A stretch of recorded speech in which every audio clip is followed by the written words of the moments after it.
The police are trying to find the people involved in the abduction of an elderly man who was put in a pit estimated to be more than 50 feet deep.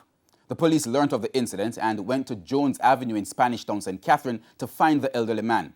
Kirk Wright has the tale.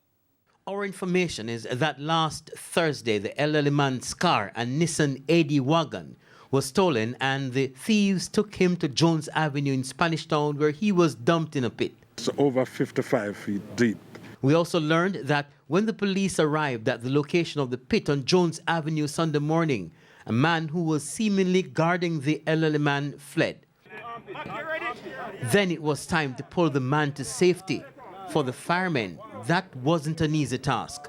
A plan was worked out and the fireman lowered into the pit. Mission accomplished.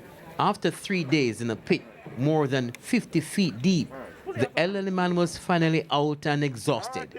He was taken to hospital. The police are still trying to find the man's car. Kirk Wright, TVJ News.